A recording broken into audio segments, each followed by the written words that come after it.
പിതാവിനും പുത്രനും പരിശുദ്ധാത്മാവിനും സ്തുതി. ദൈവമാതാവിൻ്റെ വാങ്ങിപ്പ് പെരുന്നാളിനോടനുബന്ധിച്ചുള്ള ഈ നോമ്പ് സമയത്ത് നമ്മുടെ ചിന്തയ്ക്കായി കൊണ്ടുവന്നിരിക്കുന്ന വിഷയം മന്ന നിക്ഷേപിക്കപ്പെട്ട ചെപ്പാണ്. ഇസ്രായേൽ മക്കളുടെ മിസ്രയീം ദേശത്തു നിന്നും കാനാൻ ദേശത്തേക്കുള്ള യാത്രയിൽ അവരുടെ വിശപ്പിനെ ശമിപ്പിക്കാൻ തക്കവണ്ണം യഹോവയായ ദൈവം ഉന്നതത്തിൽ നിന്നും ഒരുക്കി കൊടുത്ത ഭക്ഷണമാണ് മന്ന. ഇസ്രായേൽ മക്കൾ അതിന് മന്ന എന്ന് പേരിട്ടു.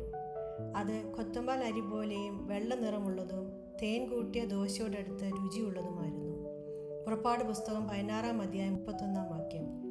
ഇസ്രായേൽ മക്കളുടെ വിശപ്പിനെ ശമിപ്പിക്കാൻ തക്കവണ്ണം നൽകിയ ഒരു കേവല ഭക്ഷണമായ മന്ന, അത് ദേശത്തിന് അടയാളമാകുവാൻ യഹോവയുടെ കൽപ്പന അനുസരിച്ച് ഒരു പാത്രം മന്ന എടുത്ത് തലമുറകൾക്ക് സൂക്ഷിക്കുവാൻ യഹോവയുടെ മുമ്പാകെ വെച്ചുകൊള്ളുക എന്ന് പറഞ്ഞു.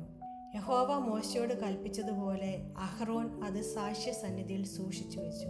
പുറപ്പാട് പുസ്തകം 16-ാം അധ്യായം 33-34 വാക്യം.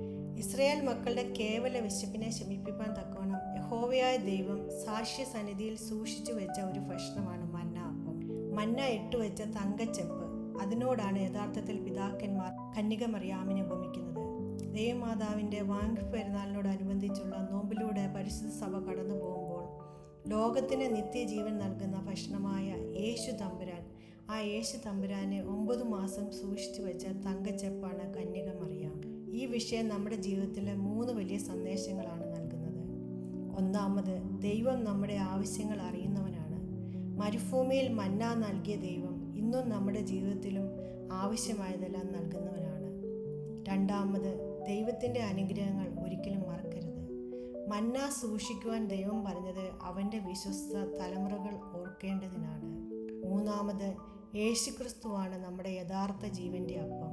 മന്ന നിക്ഷേപിക്കപ്പെട്ട ചെപ്പ് ദൈവത്തിൻ്റെ കരുതലിൻ്റെയും വിശ്വസ്തതയുടെയും അടയാളമാണ്. ദൈവത്തിൻ്റെ കരുതലിൽ വിശ്വസിച്ചും യേശുവിൽ ആശ്രയിച്ചും പരിശുദ്ധ അമ്മയുടെ മാതൃക പിന്തുടർന്നും